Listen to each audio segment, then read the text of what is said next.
আমি প্রত্যেকটা হরিবাসরে দাঁড়িয়ে বলি, মন দিয়ে শুনবেন,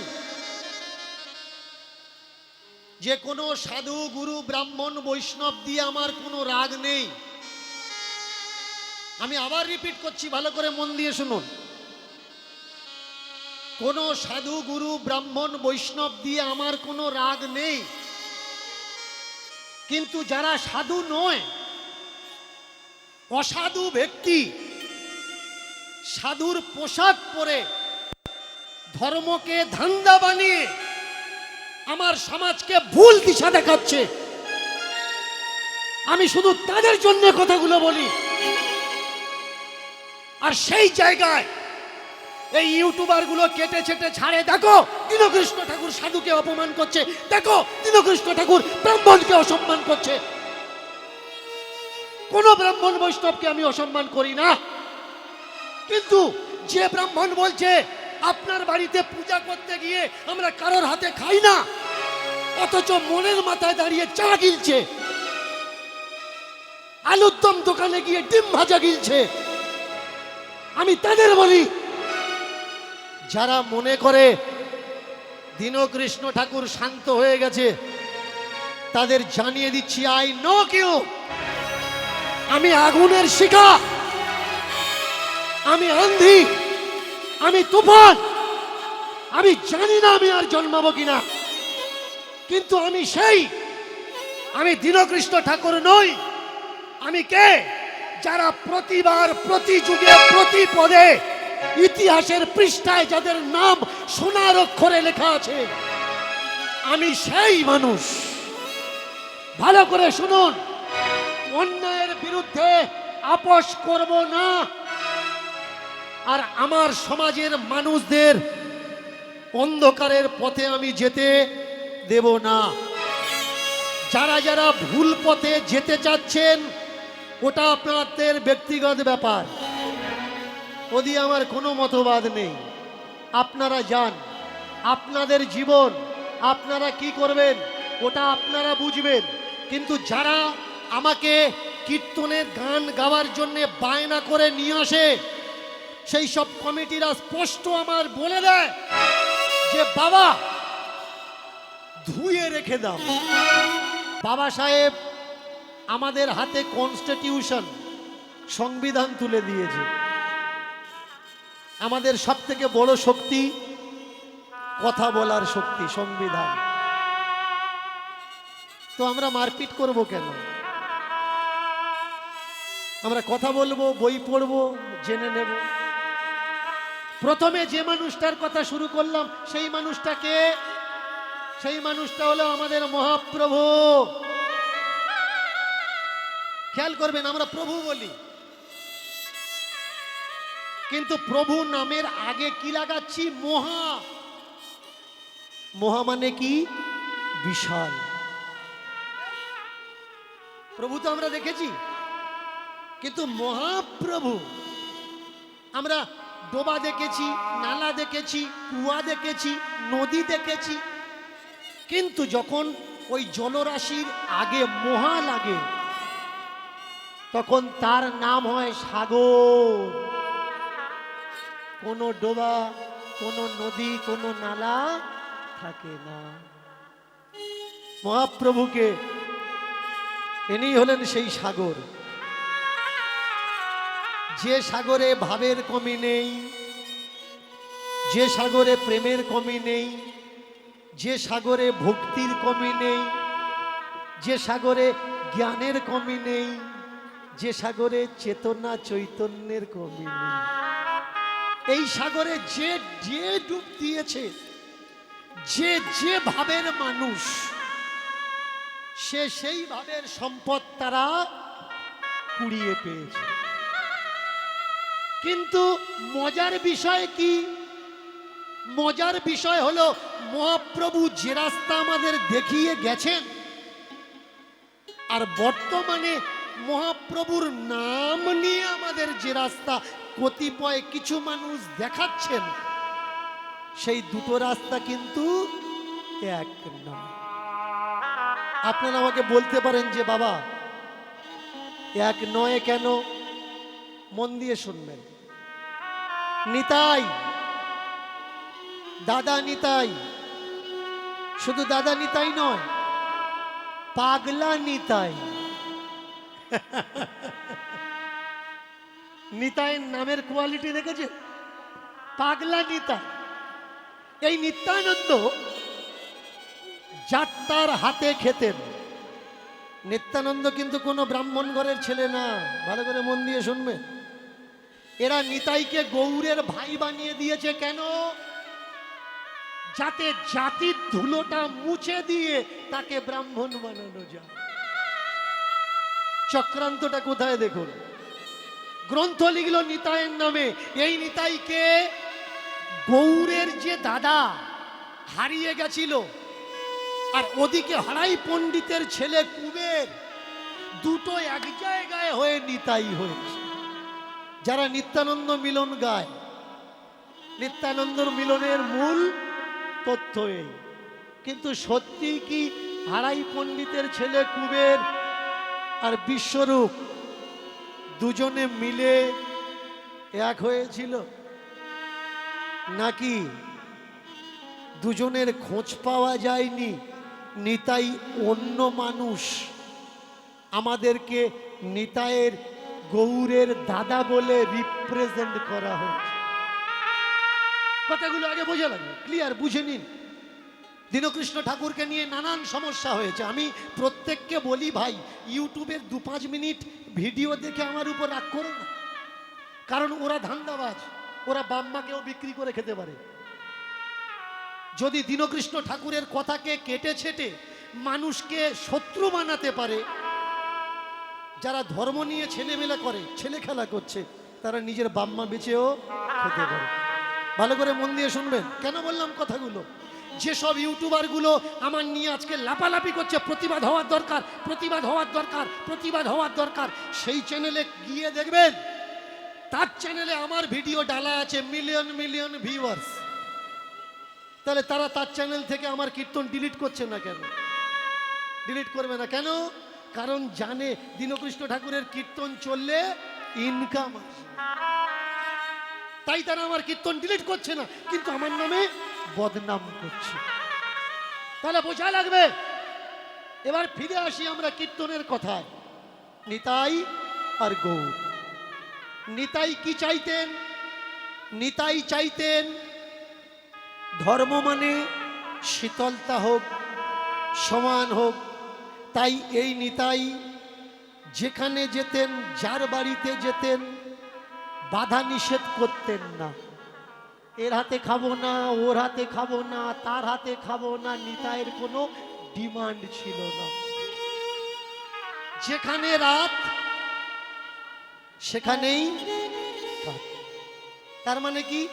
বিছানা হলেও ভালো, না হলেও ভালো। নিতাই বুঝে গেছিলেন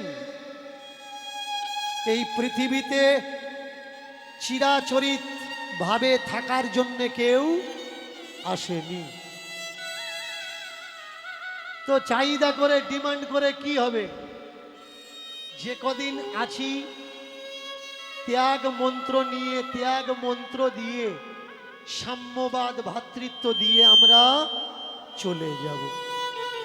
চিন্তা করুন, এই নিতাই তৎকালীন সময়ে সব থেকে বেশি শিষ্য ছিল কার? দাদা নিত্যানন্দ। বিয়ে করলেন শেষ বয়সে গিয়ে। নিতাইয়ের বিয়ে নিয়ে অনেক অশান্তির জায়গা তৈরি হয়েছিল আমাদের এই সমাজে। এক বিয়ে করলেন না, দুই বিবাহ করলেন। কোন বাড়িতে বিয়ে করলেন? যে বাড়িতে তিনি শিষ্য বানিয়েছেন সেই বাড়িতেই তিনি বিবাহ করেছেন। নিতাই কি শিক্ষা দিতে চেয়েছিলেন?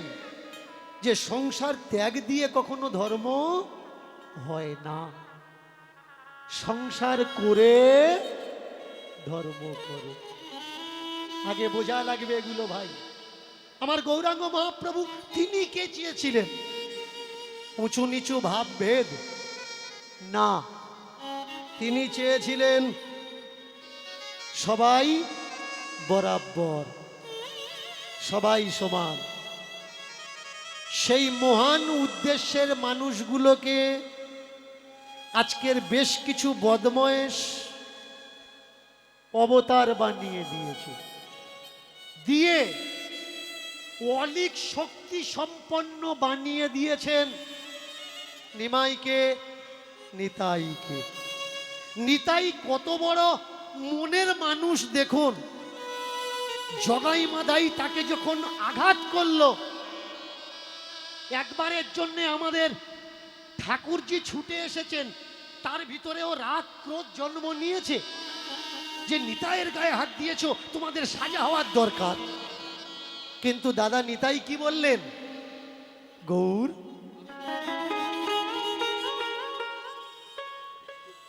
এদের যদি তুমি সাজা দাও, ভালো করবে কাদের? তুমি যদি এসেছো মানুষের মঙ্গল করার জন্যে, মানুষের পথ দেখানোর জন্যে, এরাই তো পথ হারিয়ে ফেলেছে, তাই তো আমাদের হিংসা করছে। এদেরকেই তো রাস্তা দেখাতে হবে ভাই। নিতাই বলেছিলেন, মেরেছো কলসির কানা, তা বলে কি প্রেম দেব না? প্রেমের কথা বললেন কে? দাদা নিতাই। তাহলে বলুন তো, যে দাদা নিতাই সকলার হাতে খেতেন, সব বাড়িতে যেতেন, যেখানে রাত সেখানে কাত, কোনো বাধা ছুট ছিল না তার, তাহলে এই পথ অবলম্বন করা সবাই কিন্তু নয়, বেশ কিছু মানুষ, তারা কেন বলছে এর হাতে খাবো না, ওর হাতে খাবো না, এর ছোঁয়া নেব না, ওর ছোঁয়া নেব না? এই ছোঁয়া ছুতের ধর্ম কে আনলো ভাই? এ তো আমার নিতাই আনেনি, এ তো আমার গৌর আনেনি। ওরা বলছে সংসার অধম, মধ্যম আর উত্তম। সংসার হচ্ছে অধম জায়গা। দেব দেবী থেকে আরম্ভ করে মহামানবগণ, আচার থেকে আরম্ভ করে আচার্যগণ, তারা জন্মেছেন কোথায়? এই সংসারে জন্মেছে। তাহলে যেখানে জন্মালো, জন্মানো স্থানকে কেউ বলতে পারে এটা অধম জায়গা? আগে বোঝা লাগবে ভাই। দীনকৃষ্ণ ঠাকুর আজকের বেশ কিছু মানুষের গলার কাঁটা হয়ে গেছে। কেন হয়ে গেছে? দীনকৃষ্ণ ঠাকুর এমন এমন কথা বলে, যে কথা শোনার পরে মানুষ বিচার বিবেচনা করছে, বুঝতে শিখছে যে হ্যাঁ তো এইটা ঠিক, এইটা ভুল, এইটা ঠিক, এইটা ভুল। চলুন আজকের একটা লীলার মাধ্যমে আমরা আগে বাড়ব। কীর্তন মানে শুধু যে বিচার আধ্যাত্ম তত্ত্ব তা নয়, আমরা সব কিছুর সমন্বয়ে একটা লীলার মাধ্যমে এগোবো। প্রেম সে বলুন পাঞ্জাব আম্বালা। ভালো করে মন দিয়ে শুনবেন, পাঞ্জাব আম্বালা। এই পাঞ্জাব আম্বালায় ছোট্ট একটা ঘটনা। রামচন্দ্র সিং, এই রামচন্দ্র সিংয়ের বিয়ের পরে সবাই যেমন আমরা আশা করি পুত্র সন্তান নেব, পুত্র সন্তান নেব, পুত্র সন্তান নেব, তার মনেও আশা ছিল, পুত্র সন্তানের জন্য প্রার্থনা করেছে, তো তার ঘরে পুত্র সন্তান এসেছে।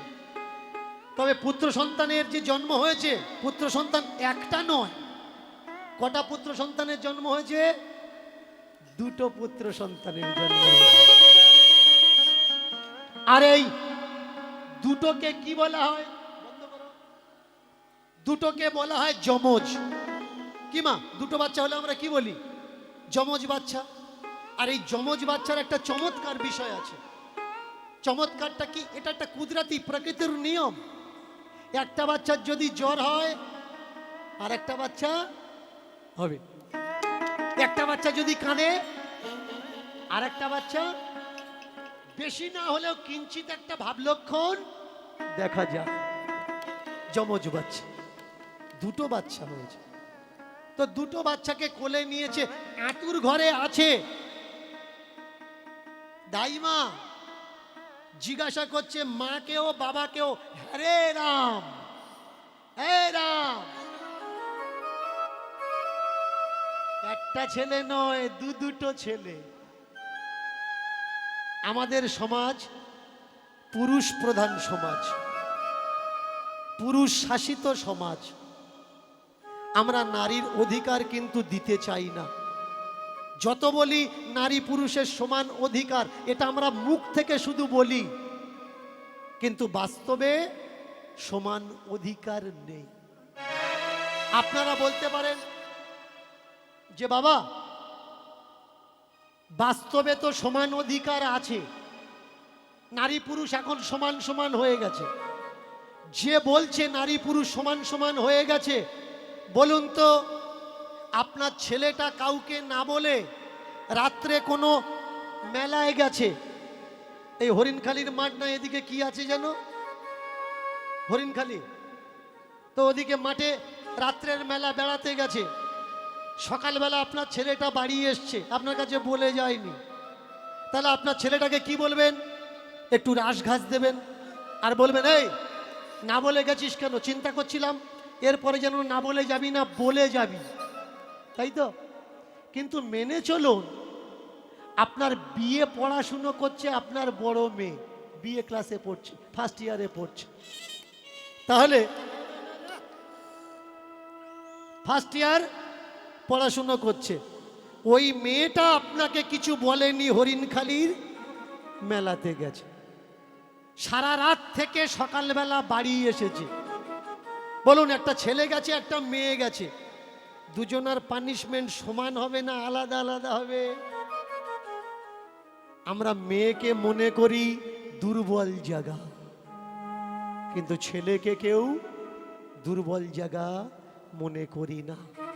শুধু তাই নয়, এখনো পর্যন্ত আমার সমাজে অনেক পরিবার আছে ঠাকুরের কাছে প্রার্থনা করে, ঠাকুর আমার ঘরে একটা ছেলে দাও।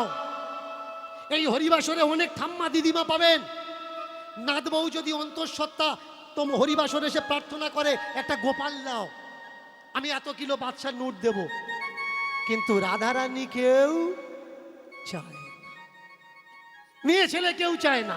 প্রত্যেকেই কি চায়? গোপাল হোক, বেটা ছেলে হোক, বেটা ছেলে হোক। আমরা কেমন স্বার্থপর মানুষ দেখুন মায়েরা। মেনে চলুন, আপনার বাড়ির গাবি সে প্রেগনেন্ট, গাই গরুর বাচ্চা হবে, তখন গিয়ে কি বলবেন? ঠাকুরের কাছে কি বলবেন? গোপাল দাও। কালী বাসুর দাও, কালী বাসু, যাতে আগেও বাড়াতে পারে। বৌমার বেলা কি চাচ্ছেন, নাদবর বেলা কি চাচ্ছেন? এড়ে বাসুর দাও। আর বাড়ির গাই গরুর বেলা বিচার দেখেছেন, আমাদের টেন্ডেন্সি এখনো পর্যন্ত সেই জায়গায় দাঁড়িয়ে আছে, স্বার্থের জায়গায়। বেটা ছেলে মানে অনেক বেশি, আর মেয়ে ছেলে মানে অনেক ভিন্ন মানের জায়গা। যতই মুখ থেকে বলুক, দেখবেন পেটে বাচ্চা আছে, ও তো জানে না কি হবে। ছেলের মাকে জিজ্ঞাসা করুন, ছেলের বাবাকে জিজ্ঞাসা করুন, ঠাম্মা দিদিমা দাদু এদের জিজ্ঞাসা করুন, হ্যাঁ রে কি চেয়েছিস ঠাকুরের কাছে? ও মুখ থেকে বলে দেবে যা হবে তাই ভালো, ছেলে হলেও ভালো মেয়েও ভালো, কিন্তু ভিতর থেকে ধুকপুক ধুকপুক করছে, ঠাকুর যেন ছেলে হয়, ঠাকুর যেন ছেলে হয়। মেয়ের মা বলছে যা হবে তাই ভালো, ছেলে বলছে যা হবে তাই ভালো, মেনে চলুন মেয়ে হলো। হ্যাঁ রে কি হলো? খবরটা দিতে গিয়ে কিন্তু থমকাবে, মেয়ে হয়েছে।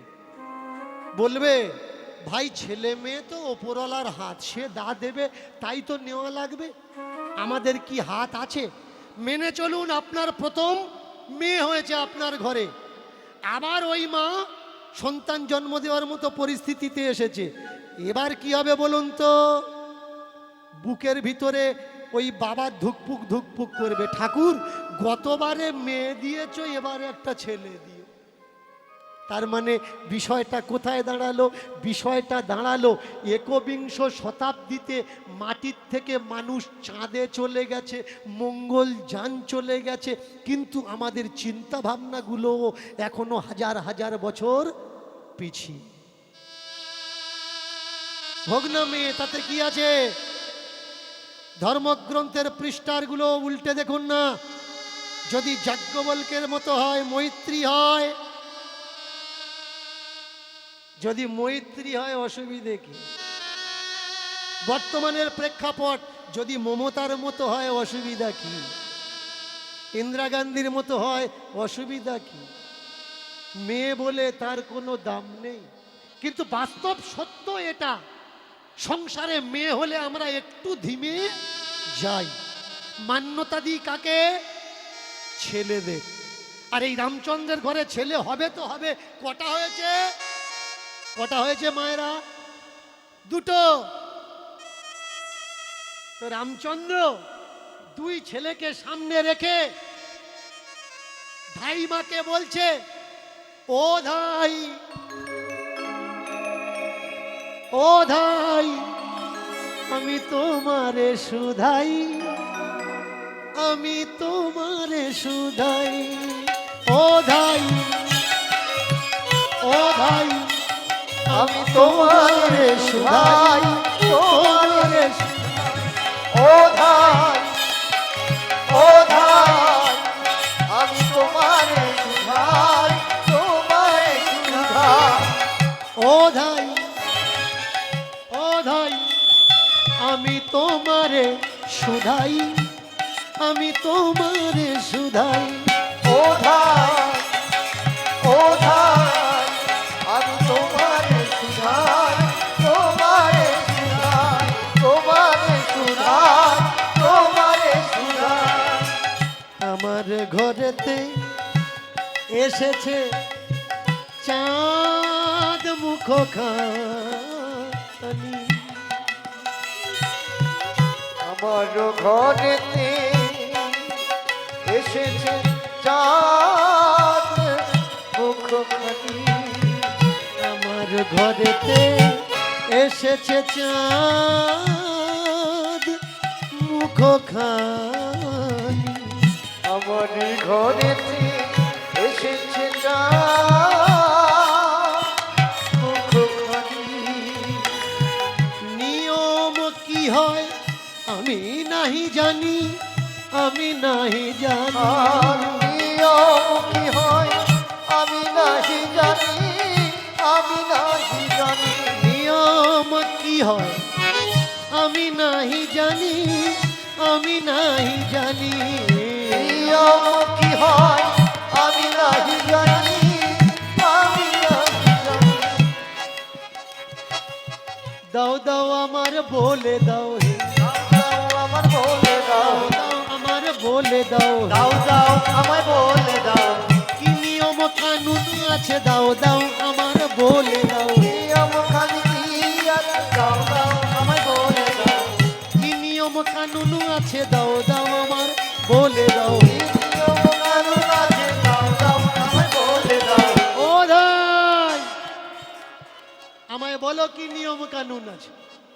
ধাই বললে প্রথমেতে নাম, প্রথমেতে নাম, দ্বিতীয়তে কর্ম, সংস্কার বাড়ায় পুণ্যধাম। বাচ্চার আগে কি? আগে নাম। বাচ্চার আগে নাম রাখা লাগবে।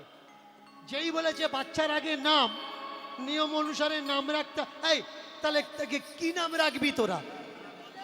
আমার সমাজে যদি কোনো ঘরে পুত্র সন্তান হয় তো দেখবেন মা, মাসি, পিসি, কাকিমা, জেঠিমা ছেলের ঘরে মেয়ের ঘরে নাম রেডি করে, কি নাম রাখবো, কি নাম রাখবো। কিন্তু নিয়ম কোনটা? নাম রাখার দায়িত্ব যার, তাকে কেউ একবার জিজ্ঞাসাও করে না। প্রথম নাম রাখার অধিকার কার? যে পুত্র সন্তান গর্ভে ধরেছে, কষ্ট সহ্য করেছে কে? বাচ্চার মা। যন্ত্রণা ব্যথা দুঃখ সহ্য করেছে কে? বাচ্চার মা। আমরা খুব কম মানুষ কিন্তু তাকে জিজ্ঞাসা করি যে হ্যাঁ রে, তুই তোর বাচ্চার নাম কি রাখবি? কিন্তু রামচন্দ্র তো বোকা নয়, সমাজদার। যেই বলেছে নাম, সঙ্গে সঙ্গে বলে উঠলে এতে আমার অধিকার নেই, এতে অধিকার আমার স্ত্রীর। এই দেখো, শুনছো? তুমি বাচ্চার কি নাম রাখবে? স্ত্রী বলে উঠল, আমি নাম রাখবো? তুমি রাখো, তুমি তো বাবা। বললে না গো, আমি তো দিয়ে দিয়েছি, ধারণ করেছো তুমি। দুঃখ যন্ত্রণা কষ্ট ব্যথা বেদনা সয়েছ তুমি, এর জন্যে নামও রাখবে তুমি। শোনো, আর 5টা মানুষের মতো আমি অমর না, আমি একটু ভিন্ন, একটু আলাদা।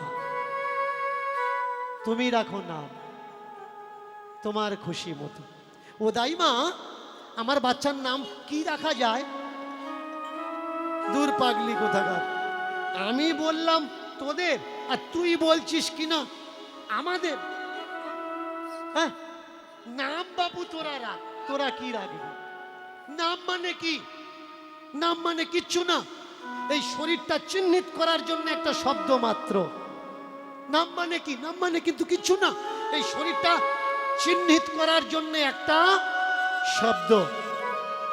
আবার নাম মানে অনেক কিছু। কি নাম মানে? সেই ব্যক্তি যার নাম রাখা হচ্ছে, সে বড় হয়ে সেই নামের গুণ যেন তার ভিতরে প্রতিষ্ঠিত করে। এ দায়িত্বটা কিন্তু নাম রাখা লোকের নয়, ধারণ করা ব্যক্তির উপরে। যেমন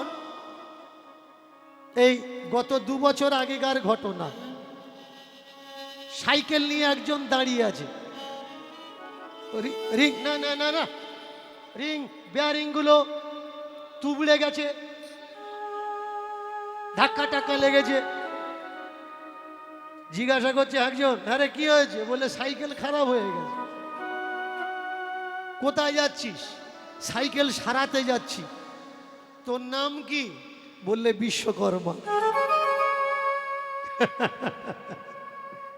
কে সাইকেল সারাতে যাচ্ছে? বিশ্বকর্মা। বলুন তো, বিশ্বকর্মা যদি পরের দোকানে সাইকেল সারাতে যায়, তাহলে সে কি তার নামের গুণ নিজের উপরে করেছে? করে। ট্রেনে 4-5টা প্রশাসনের লোক একজনের কোমরে দড়ি বেঁধে ধরে আছে। স্যার কোথায় নিয়ে যাচ্ছেন? কোর্টে নিয়ে যাচ্ছি। কে? কয়েদি। স্যারের নাম কি? ধর্ম। এর নাম কি? ধর্ম। ও ওর নামের মাহাত্ম্য বোঝেনি, তাই ও আদালতের কাঠগড়ায় উঠেছে। আমাদের প্রত্যেকের কর্তব্য, আমাদের বাবা মা তো এই শরীরকে চিহ্নিত করার জন্য আমাদের একটা নাম রেখেছে, কিন্তু যার যার বাবা মা যে যে নাম রেখেছে, সেই সেই নামকে বাস্তবে নামের গুণকে ফুটিয়ে তোলার জন্য দায়িত্ব কিন্তু প্রত্যেকের। আর আমরা যদি সেই দায়িত্ব পালন না করি, এই তো 3-4 দিন আগেকার একটা ঘটনা, এক বাড়িতে এক ভিখারি গেছে, গিয়ে বলছে ওমা ভিক্ষা দাও। ও ঠাম্মা কোত্থেকে এসছো? অনেক দূর থেকে এসছি গো, ছেলে মেয়েরা দেখে না, খেতে দেয় না, ছেলে বৌমারা খেতে দেয় না, তুমি ভিক্ষা করে খাচ্ছ? হ্যাঁ। তুমি নিজে রান্না করো? হ্যাঁ। ওই তোর দাদু আছে, আমরা দুজনে মিলে রান্না বান্না করি আর খাই। তা দাদু কোথায়? দাদু শরীর অসুস্থ, দাদু বাড়িতে আছে। ও দিদিমা, তোমার নাম কি? লক্ষ্মী। লক্ষ্মী ভিক্ষা করে খাচ্ছে, ভাবতে পারছেন? দাদুর নাম কি? বললেন নারায়ণ। শরীর অসুস্থ হয়ে বিছানায় শুয়ে আছে। কেন? কেন? নামের মাহাত্ম্য আমরা বুঝিনি, তাই তো ধর্ম জেল খাটছে, বিশ্বকর্মা ভাঁ সাইকেল নিয়ে ঘুরছে, লক্ষ্মী দরজায় দরজায় হাত পাচ্ছে। মা বলে উঠলে এমন নাম আমি আমার ছেলের রাখবো না। দায়িত্ব যখন আমার দিলে, বলো তো পৃথিবীতে সব থেকে আগে মাইনে রাখে কি? ছেলের বাবা বলে উঠলে কর্ম। পৃথিবীতে কোনটা মাইনে রাখে বাবা? কর্ম। মালা নিয়েছো, ঝোলা নিয়েছো, বৈরাগী হয়েছো, কিন্তু ফলের দোকানে দাঁড়িয়ে থাকতে থাকতে ভিড় বলে পা দিয়ে মাল টেনে ঝুলির ভেতরে ভরছ। এ কর্মটা ঠিক কর্ম নয়। জীবনে কোনটা মাইনে রাখে? ওক্ষুনি আবার বলবে মালা তিলকের বললে, সাধারণ মানুষের বললে না। এ কথাটা সবার জন্যই প্রযোজ্য, সে সাধু সাজা মানুষ হোক আর না সাজা মানুষ, সংসারী হোক। জীবনে মাইনে রাখে কোনটা? মাইনে রাখে কর্ম। তারপরে মাইনে রাখে কি? তারপরে মাইনে রাখে ধর্ম। ভালো করে মন দিয়ে শুনবে। যে জায়গায় আজকের আমি এসে দাঁড়িয়েছি, কর্ম আর ধর্ম বড় মারাত্মক। এই জায়গা বিশ্লেষণ করতে গেলে রাত কেটে যাবে, সমস্যার সমাধানে আসা যাবে না। কিন্তু আমাদের কাছে অত সময় নেই। যতটুকু সময় আছে এই সময়ের ভিতরে ছোট্ট করে আমরা জেনে নেব। এবার মন দিয়ে শুনুন, জীবনে কি মাইনে রাখে? ধর্ম আর কর্ম। কর্ম ছাড়া ধর্ম, ধর্ম ছাড়া কর্ম মাইনে রাখে না। কর্ম ছাড়া ধর্ম আর ধর্ম ছাড়া কর্ম মাইনে রাখে না। একে অপরের পরিপূরক। কর্ম মানে এমন কর্মমান তুমি হও যেন পৃথিবীর মানুষ যুগ যুগ তোমার নামকে মনে রাখে। এমন কর্ম করো, ऐसा करनी করে চলো। কবিরের একটা বাণী আছে, কবিরের একটা দুহা আছে, जब हम पैदा हुए हम रोए जग हंसे, जब हम पैदा हुए हम रोए जग हंसे, ऐसी करनी कर चलो, जाते समय हम हंसे जग रोए। কর্মই সব থেকে বড়। কোন মানুষ মারা যাচ্ছে, মানুষ বলছে মারা গিয়েছে ঠিক হয়েছে, আর কোন মানুষ মারা যাচ্ছে, মানুষ বলছে ওই রকম মানুষ আর হবে না। কর্ম কেমন হওয়ার দরকার? কর্ম এমন হওয়ার দরকার, কর্মের দ্বারা মানুষ যেন তোমার ব্যথাতে ব্যথা পায়, তোমার আনন্দে আনন্দিত। ধর্ম, ধর্ম মানে কি? কর্ম রেখে ধর্ম করো, কর্ম ছেড়ে দিয়ে ধর্ম হয় না। কর্ম কি? যে যে জায়গায় আছি সেই দায়িত্ব পালন করার নামই হচ্ছে কর্ম। ধর্ম, কর্ম ছেড়ে দিয়ে, কর্ম ত্যাগ দিয়ে যদি আমরা ধর্ম করি, সে ধর্ম কোনো মাইনে রাখে না। যেমন রাবণরা তিন ভাই, রাবণ, বিভীষণ আর কুম্ভকর্ণ। কয় ভাই মায়েরা? তিন ভাই। এবার বলুন, রাবণ